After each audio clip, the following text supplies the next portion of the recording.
Trust, a story by Edith Wharton. In the good days, just after we all left college, Ned Halidon and I used to listen, laughing and smoking, while Paul Ambrose set forth his plans. They were immense, these plans, involving, as it sometimes seemed, the ultimate aesthetic redemption of the whole human race, and provisionally restoring the sense of beauty to those unhappy millions of our fellow countrymen who, as Ambrose movingly pointed out, now live and die in surroundings of unperceived and unmitigated ugliness. I want to bring the poor starved wretches back to their lost inheritance, to the divine past they've thrown away. I want to make 'em hate ugliness so that they'll smash nearly everything in sight, he would passionately exclaim, stretching his arms across the shabby, black walnut writing table and shaking his thin, consumptive fist in the fact of all the accumulated ugliness in the world.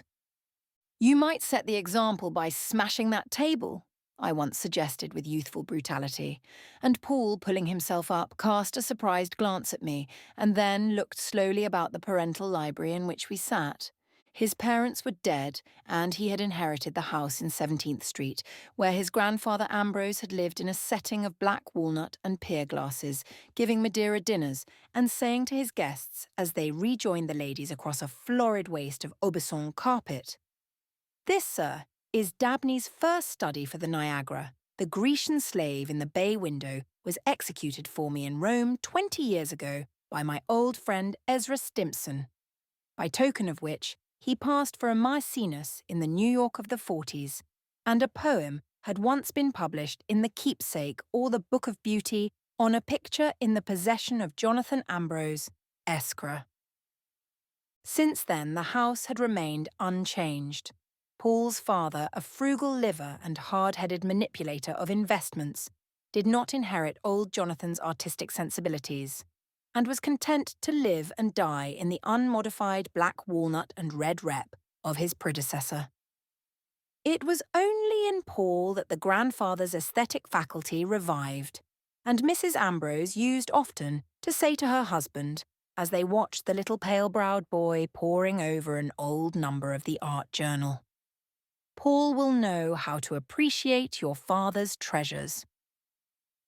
In recognition of these transmitted gifts, Paul, on leaving Harvard, was sent to Paris with a tutor and established in a studio in which nothing was ever done. He could not paint and recognized the fact early enough to save himself much wasted labor and his friends many painful efforts in dissimulation. But he brought back a touching enthusiasm for the forms of beauty which an old civilization had revealed to him, and an apostolic ardour in the cause of their dissemination. He had paused in his harangue to take in my ill-timed parenthesis, and the colour mounted slowly to his thin cheekbones. "It is an ugly room," he owned, as though he had noticed the library for the first time. The desk was carved at the angles with the heads of helmeted knights, with long black walnut moustaches. The red cloth top was worn threadbare and patterned like a map with islands and peninsulas of ink, and in its centre throned a massive bronze inkstand representing a Syrian maiden slumbering by a well beneath a palm tree. "The fact is," I said, walking home that evening with Ned Halidon, "old Paul will never do anything for the simple reason that he's too stingy." Ned, who was an idealist, shook his handsome head. "It's not that, my dear fellow. He simply doesn't see things when they're too close to him. I'm glad you woke him up to that desk." The next time I dined with Paul, he said when we entered the library, and I had gently rejected one of his cheap cigars in favour of a superior article of my own, "Look here, I've been looking round for a decent writing table.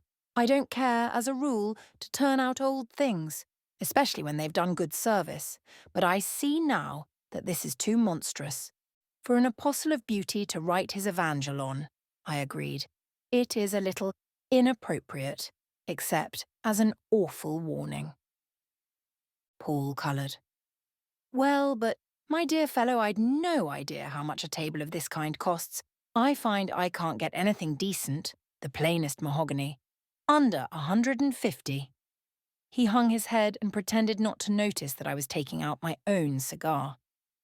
"Well, what's 150 to you?" I rejoined. "You talk as if you had to live on a bookkeeper's salary with a large family to support." He smiled nervously and twirled the ring on his thin finger. I know, that's all very well. But for 20 tables that I don't buy, I can send some fellow abroad and unseal his eyes." "Oh, hang it, do both!" I exclaimed impatiently. But the writing table was never bought. The library remained as it was, and so did the contention between Halidon and myself, as to whether this inconsistent acceptance of his surroundings was due, on our friend's part, to a congenital inability to put his hand in his pocket, or to a real unconsciousness of the ugliness that happened to fall inside his point of vision. But he owned that the table was ugly, I agreed. "Yes, but not till you'd called his attention to the fact, and I'll wager he became unconscious of it again as soon as your back was turned. Not before he'd had time to look at a lot of others and make up his mind that he couldn't afford to buy one. That was just his excuse. He'd rather be thought mean than insensible to ugliness. But the truth is that he doesn't mind the table, and is used to it. He knows his way about the drawers, now, but he could get another with the same number of drawers." "Too much trouble," argued Halidon. "Too much money," I persisted. "Oh, hang it now. If he were mean, would he have founded 3 travelling scholarships and be planning this big Academy of Arts?" "Well, he's mean to himself, at any rate." "Yes, and magnificently, royally generous to all the world besides," Halidon exclaimed with one of his great flushes of enthusiasm. But if, on the whole, the last word remained with Halidon, and Ambrose's personal carriness seemed a trifling foible compared to his altruistic breadth of intention, yet neither of us could help observing, as time went on, that the habit of thrift was beginning to impede the execution of his schemes of art philanthropy. The 3 travelling scholarships had been founded in the first blaze of his ardour, and before the personal management of his property had awakened in him the sleeping instincts of parsimony.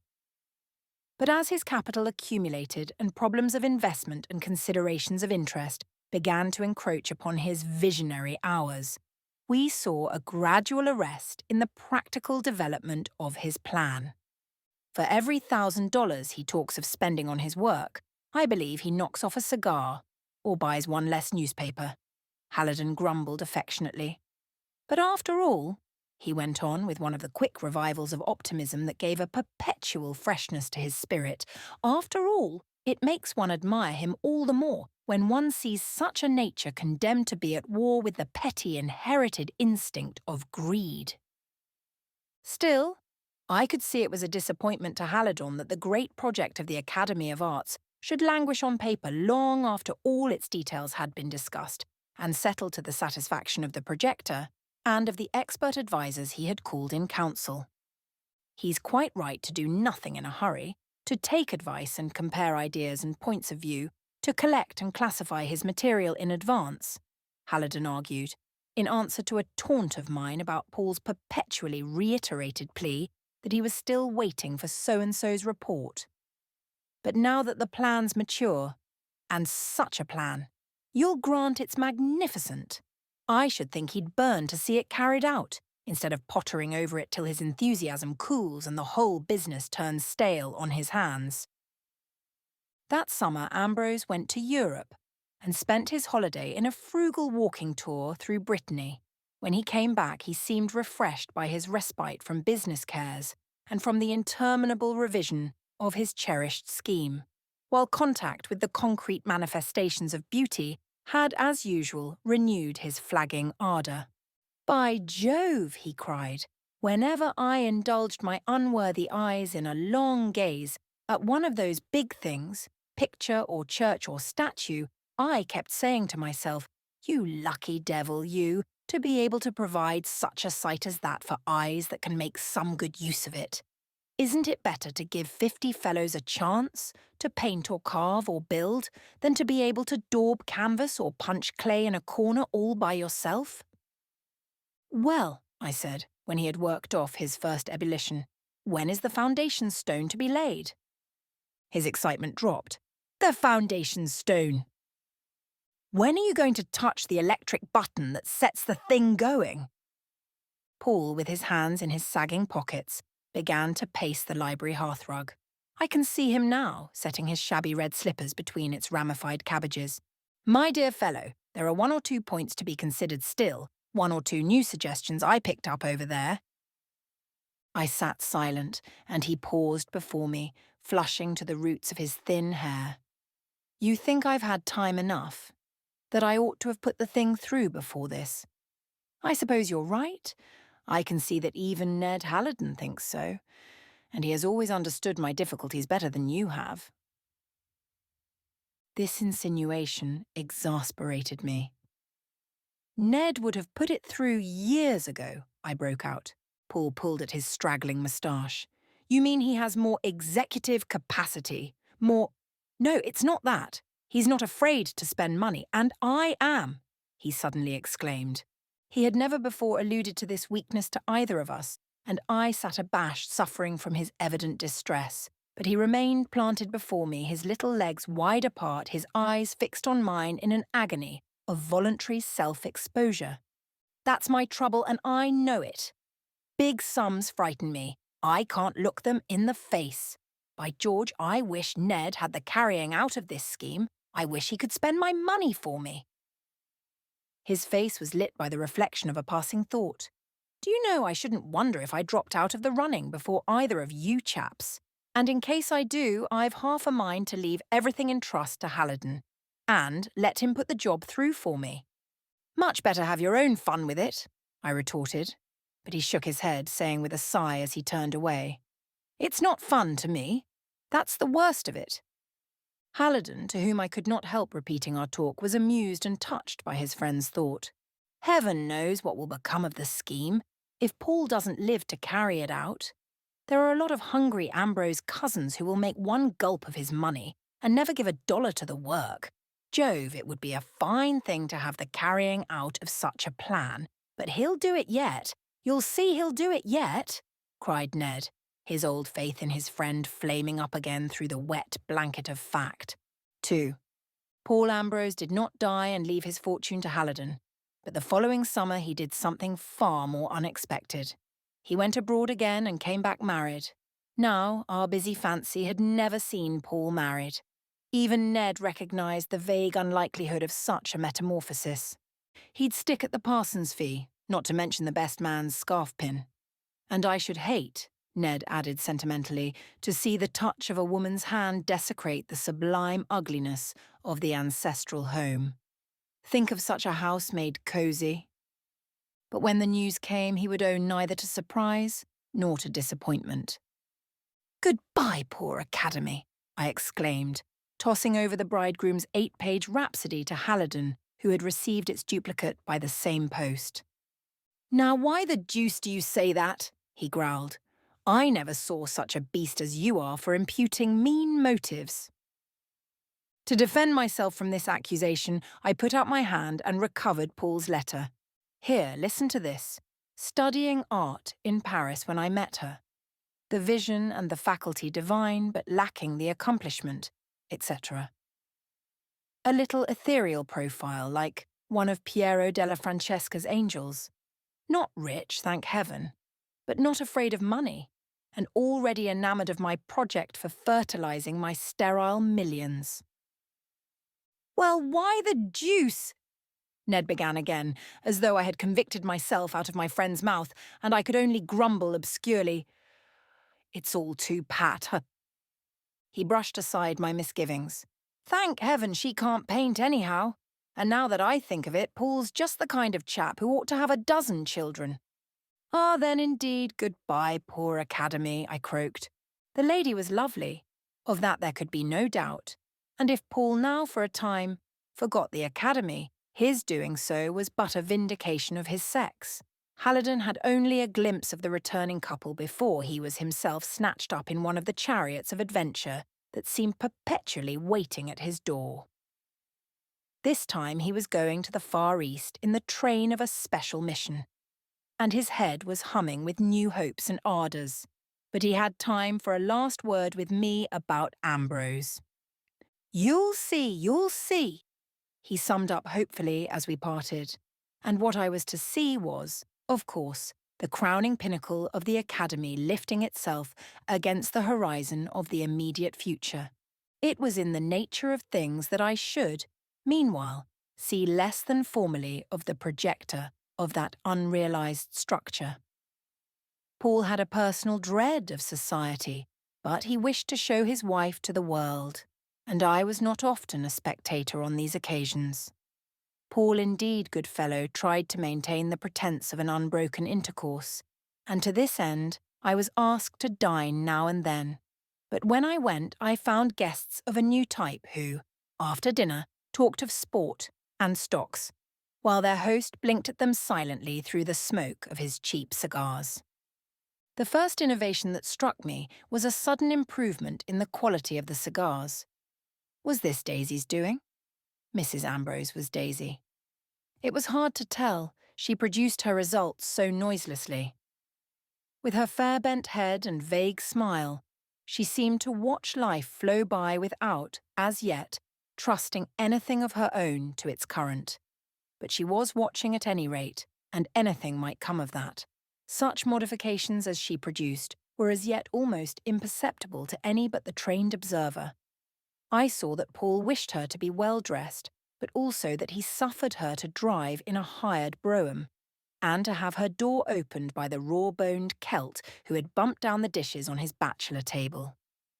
The drawing-room curtains were renewed, but this change served only to accentuate the enormities of the carpet, and perhaps discouraged Mrs. Ambrose from farther experiments. At any rate, the desecrating touch that Halidon had affected to dread made no other inroads on the serried ugliness of the Ambrose interior.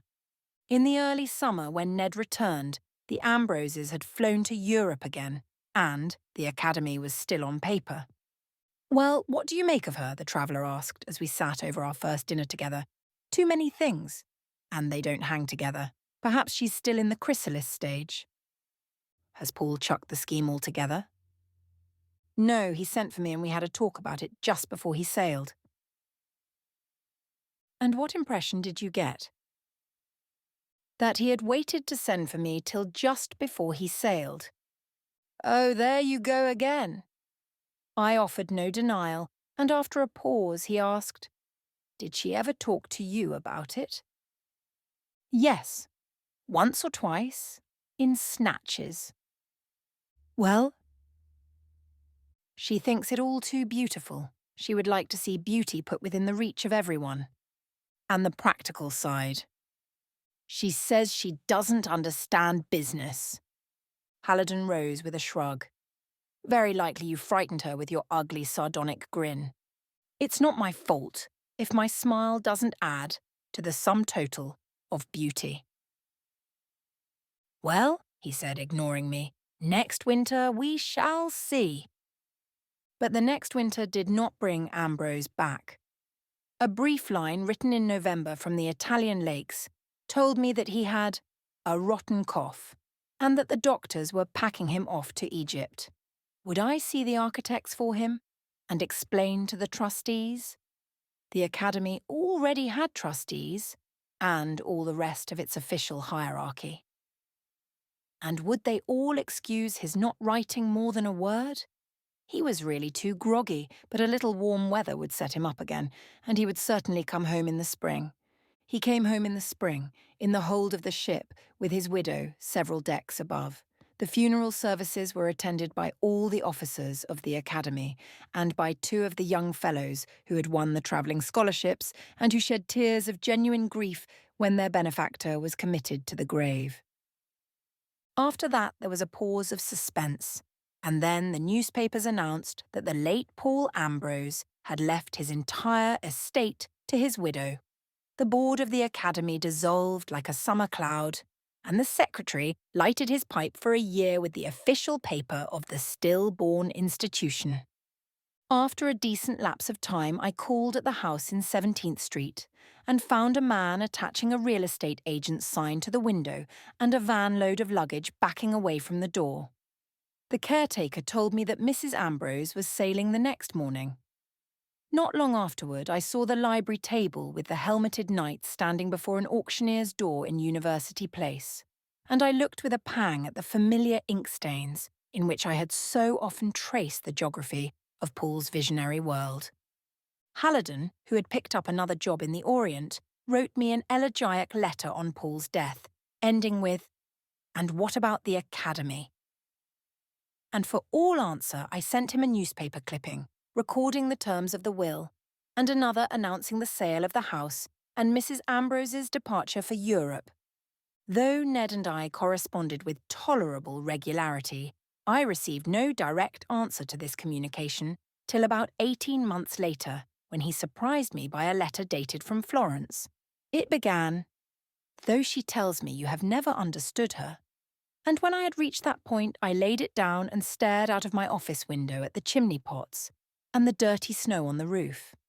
"Ned Halidon and Paul's wife," I murmured, and incongruously enough, my next thought was, I wish I'd bought the library table that day. The letter went on with waxing eloquence. I could not stand the money if it were not that, to her as well as to me, it represents the sacred opportunity of at last giving speech to his inarticulateness. "Oh, damn it, they're too glib," I muttered, dashing the letter down. Then, controlling my unreasoning resentment, I read on. "You remember, old man, those words of his that you repeated to me 3 or 4 years ago? I've half a mind to leave my money in trust to Ned. Well, it has come to me in trust, as if in mysterious fulfillment of his thought, and oh dear chap," I dashed the letter down again and plunged into my work. 3. "Won't you own yourself a beast, dear boy?" Halidon asked me gently, one afternoon of the following spring. I had escaped for a 6 weeks' holiday and was lying outstretched beside him in a willow chair on the terrace of their villa above Florence. My eyes turned from the happy Val at our feet to the illuminated face beside me. A little way off, at the other end of the terrace, Mrs. Halidon was bending over a pot of carnations on the balustrade. "Oh, cheerfully," I assented. "You see," he continued, glowing, "living here costs us next to nothing, and it was quite her idea, our founding that 4th scholarship in memory of Paul." I had already heard of the 4th scholarship, but I may have betrayed my surprise at the plural pronoun, for the blood rose under Ned's sensitive skin, and he said with an embarrassed laugh, "Ah, she so completely makes me forget that it's not mine, too." "No. Well, the great thing is that you both think of it chiefly as his." "Oh, chiefly, altogether. I should be no more than a wretched parasite if I didn't live first of all for that." Mrs. Halidon had turned and was advancing toward us with the slow step of leisurely enjoyment.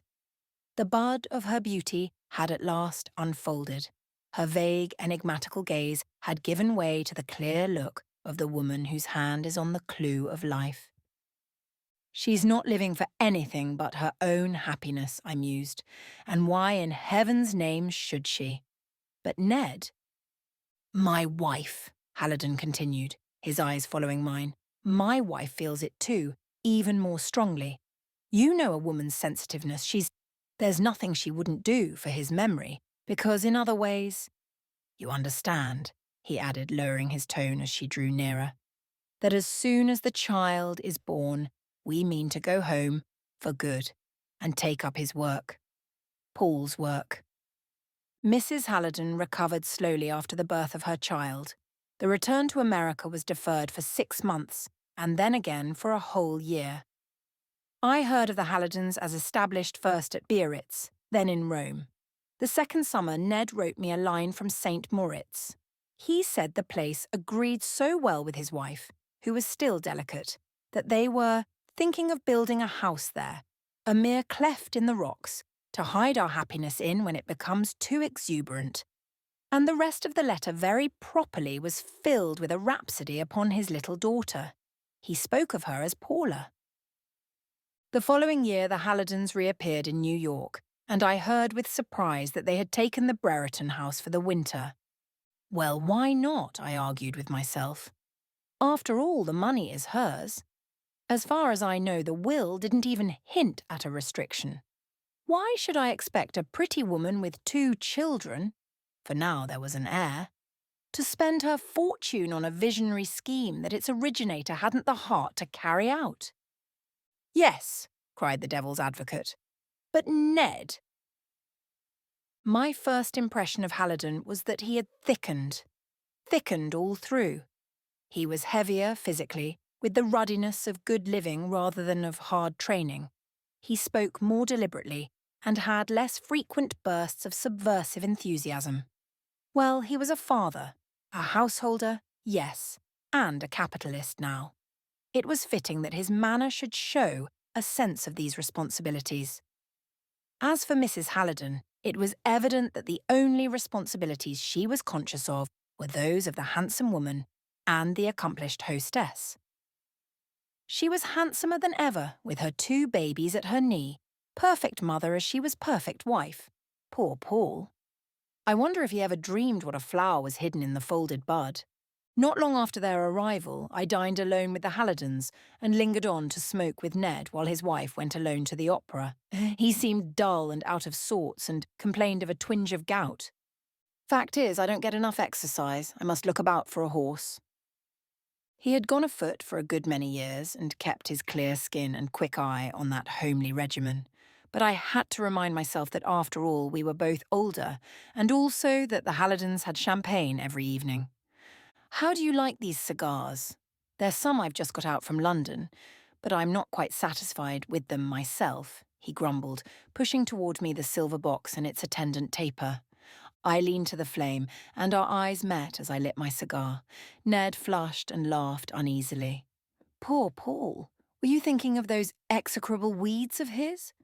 I wonder how I knew you were. Probably because I have been wanting to talk to you of our plan. I sent Daisy off alone so that we might have a quiet evening. Not that she isn't interested. Only the technical details bore her. I hesitated. Are there many technical details left to settle? Halidon pushed his armchair back from the firelight and twirled his cigar between his fingers. I didn't suppose there were, till I began to look into things a little more closely. You know, I never had much of a head for business, and it was chiefly with you that Paul used to go over the figures. The figures? There it is, you see, he paused.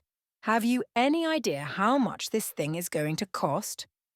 Approximately, yes. And have you any idea how much Daisy's fortune amounts to? None whatever, I hastened to assert. He looked relieved. Well, we simply can't do it. And live. Live? Paul didn't live, he said impatiently. I can't ask a woman with 2 children to think of, hang it, she's under no actual obligation. He rose and began to walk the floor. Presently he paused and halted in front of me, defensively, as Paul had once done years before. It's not that I've lost the sense of my obligation. It grows keener with the growth of my happiness, but my position's a delicate one. Ah, my dear fellow. You do see it. I knew you would. Yes, he was duller. That's the point. I can't strip my wife and children to carry out a plan so nebulous that even its inventor... The long and short of it is that the whole scheme must be restudied, reorganised. Paul lived in a world of dreams. I rose and tossed my cigar into the fire. There were some things he never dreamed of, I said. Halidon rose too, facing me uneasily. You mean that you would taunt him with not having spent that money? He pulled himself up with darkening brows. Then the muscles of his forehead relaxed, a flush suffused it, and he held out his hand in boyish penitence. I stand a good deal from you, he said. He kept up his idea of going over the academy question, threshing it out once for all, as he expressed it, but my suggestion that we should provisionally resuscitate the extinct board did not meet with his approval. Not till the whole business is settled. I shouldn't have the face. Wait till I can go to them and say, we're laying the foundation stone on such a day. We had 1 or 2 conferences, and Ned speedily lost himself in a maze of figures. His nimble fancy was recalcitrant to mental discipline, and he excused his inattention with the plea that he had no head for business. All I know is that it's a colossal undertaking, and that short of living on bread and water, And then we turned anew to the hard problem of retrenchment. At the close of the second conference, we fixed a date for a third, when Ned's business advisor was to be called in. But before the day came, I learned casually that the Halidons had gone south. Some weeks later, Ned wrote me from Florida, apologising for his remissness. They had rushed off suddenly. His wife had a cough, he explained. When they returned in the spring, I heard that they had bought the Brereton house, for what seemed to my inexperienced ears a very large sum.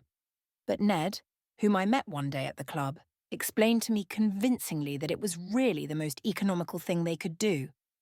You don't understand about such things, dear boy, living in your Diogenes tub. But wait till there's a Mrs. Diogenes. I can assure you it's a lot cheaper than building, which is what Daisy would have preferred. And of course, he added, his colour rising as our eyes met, of course, once the academy's going, I shall have to make my headquarters here, and I suppose even you won't grudge me a roof over my head. The Brereton roof was a vast one, with a marble balustrade about it, and I could quite understand, without Ned's halting explanation, that under the circumstances it would be necessary to defer what he called our work. Of course, after we've rallied from this amputation, we shall grow fresh supplies. I mean, my wife's investments will, he laughingly corrected, and then we'll have no big outlays ahead and shall know exactly where we stand. After all, my dear fellow, charity begins at home. 4. The Halidons floated off to Europe for the summer. In due course, their return was announced in the Social Chronicle, and walking up Fifth Avenue one afternoon, I saw the back of the Brereton house sheathed in scaffolding and realised that they were adding a wing. I did not look up Halidon, nor did I hear from him till the middle of the winter.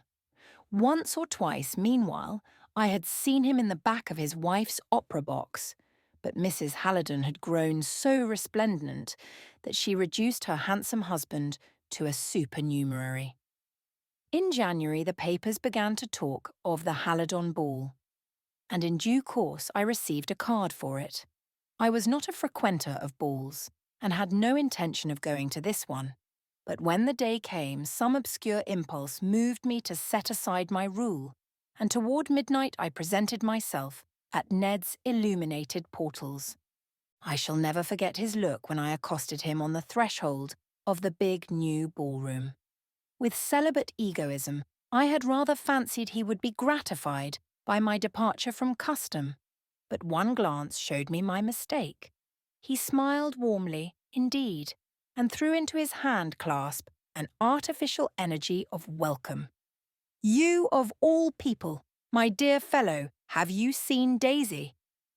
But the look behind the smile made me feel cold in the crowded room, nor was Mrs. Halidon's greeting calculated to restore my circulation. Have you come to spy on us? Her frosty smile seemed to say, and I crept home early, wondering if she had not found me out. It was the following week that Halidon turned up one day in my office. He looked pale and thinner, and for the first time I noticed a dash of grey in his hair. I was startled at the change in him, but I reflected that it was nearly a year since we had looked at each other by daylight, and that my shaving glass had doubtless a similar tale to tell. He fidgeted about the office, told me a funny story about his little boy, and then dropped into a chair. "Look here," he said, "I want to go into business." "Business?" I stared. "Well, why not? I suppose men have gone to work, even at my age, and not made a complete failure of it. The fact is, I want to make some money." He paused and added, "I've heard of an opportunity to pick up for next to nothing a site for the academy, and if I could lay my hands on a little cash—" "Do you want to speculate?" I interposed. "Heaven forbid! But don't you see that if I had a fixed job, so much a quarter, I could borrow the money and pay it off gradually?" I meditated upon this astounding proposition. "Do you really think it's wise to buy a site before—" "Before what?" "Well, seeing ahead a little." His face fell for a moment, but he rejoined cheerfully, "It's an exceptional chance, and after all, I shall see ahead if I can get regular work. I can put by a little every month, and by and by, when our living expenses diminish, my wife means to come forward. Her idea would be to give the building." He broke off and drummed on the table, waiting nervously for me to speak. He did not say on what grounds he still counted on a diminution of his household expenses, and I had not the cruelty to press this point, but I murmured after a moment, "I think you're right. I should try to buy the land."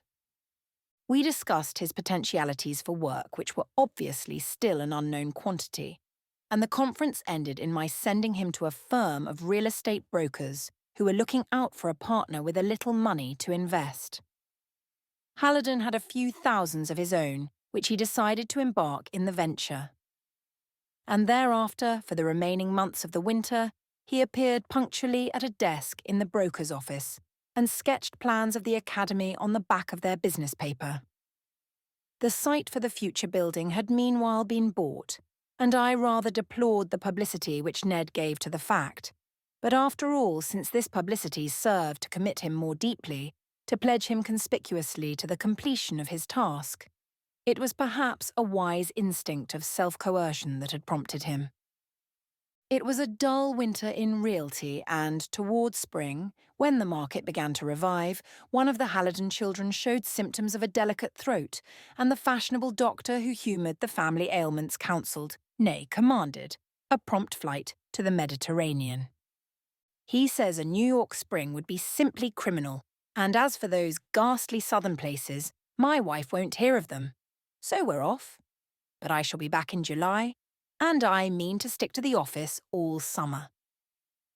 He was true to his word, and reappeared just as all his friends were deserting town.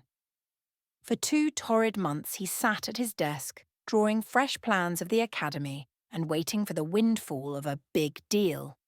But in September he broke down from the effect of the unwanted confinement, and his indignant wife swept him off to the mountains. Why Ned should work when we have the money. I wish he would sell that wretched piece of land. And sell it he did one day. I chanced on a record of the transaction in the realty column of the morning paper. He afterward explained the sale to me at length. Owing to some spasmodic effort at municipal improvement, there had been an unforeseen rise in the adjoining property, and it would have been foolish. Yes, I agreed that it would have been foolish. He had made $10,000 on the sale, and that would go toward paying off what he had borrowed for the original purchase. Meanwhile, he could be looking about for another site.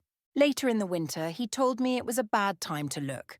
His position in the real estate business enabled him to follow the trend of the market, and that trend was obstinately upward. But of course there would be a reaction, and he was keeping his eyes open. As the resuscitated academy scheme once more fell into abeyance, I saw Halidon less and less frequently. And we had not met for several months when one day of June, my morning paper startled me with the announcement that the President had appointed Edward Halidon of New York to be Civil Commissioner of our newly acquired eastern possession, the Manana Islands. The unhealthy climate of the islands and the defective sanitation of the towns make it necessary that vigorous measures should be taken to protect the health of the American citizens established there, and it is believed that Mr. Halidon's large experience of Eastern life and well-known energy of character. I read the paragraph twice, then I dropped the paper and projected myself through the subway to Halidon's office. But he was not there. He had not been there for a month. One of the clerks believed he was in Washington. "It's true, then," I said to myself, "but Mrs. Halidon in the Mananas." A day or two later, Ned appeared in my office. He looked better than when we had last met, and there was a determined line about his lips. "My wife, heaven forbid! You don't suppose I should think of taking her? But the job is a tremendously interesting one, and it's the kind of work I believe I can do. The only kind," he added, smiling rather ruefully. "But my dear Ned," he faced me with a look of the quiet resolution, "I think I've been through all the buts. It's an infernal climate, of course, but then I am used to the East. I know what precautions to take. And it would be a big thing to clean up that Augean stable. But consider your wife and children." He met this with deliberation. I have considered my children, that's the point. I don't want them to be able to say when they look back, he was content to go on living on that money. My dear Ned. That's the one thing they shan't say of me, he pressed on vehemently. I've tried other ways, but I'm no good at business. I see now that I shall never make money enough to carry out the scheme myself, but at least I can clear out and not go on being his pensioner, seeing his dreams turned into horses and carpets and clothes. He broke off and, leaning on my desk, hid his face in his hands. When he looked up again, his flush of wrath had subsided. Just understand me, it's not her fault. Don't fancy I'm trying for an instant to shift the blame. A woman with children simply obeys the instinct of her sex. She puts them first, and I wouldn't have it otherwise. As far as she's concerned, there were no conditions attached. There's no reason why she should make any sacrifice. He paused and added painfully, the trouble is I can't make her see that I am differently situated. But Ned, the climate. What are you going to gain by chucking yourself away? He lifted his brows. That's a queer argument from you. And besides, I'm up to the tricks of all those ague holes. And I've got to live, you see. I've got something to put through. He saw my look of inquiry and added with a shy, poignant laugh, how I hear it still. I don't mean only the job in hand, though that's enough in itself, but Paul's work, you understand. It won't come in my day, of course. I've got to accept that. But my boy's a splendid chap. The boy was 3. And I tell you what it is, old man. I believe when he grows up, he'll put it through. Halidon went to the Mananas, and for 2 years the journals brought me incidental reports of the work he was accomplishing. He certainly had found a job to his hand. Official words of commendation rang through the country, and there were lengthy newspaper leaders on the efficiency with which our representative was prosecuting his task in that lost corner of our colonies. Then one day a brief paragraph announced his death. One of the last victims of the pestilence he had so successfully combated. That evening at my club I heard men talking of him. One said, "What's the use of a fellow wasting himself on a lot of savages?" And another wiseacre opined, "Oh, he went off because there was friction at home." A fellow like that, who knew the East, would have got through all right if he'd taken the proper precautions. I saw him before he left, and I never saw a man look less as if he wanted to live. I turned on the last speaker, and my voice made him drop his lighted cigar on his complacent knuckles. "I never knew a man," I exclaimed, "who had better reasons for wanting to live." A handsome youth mused, "Yes, his wife is very beautiful, but it doesn't follow." And then someone nudged him, for they knew I was Halidon's friend.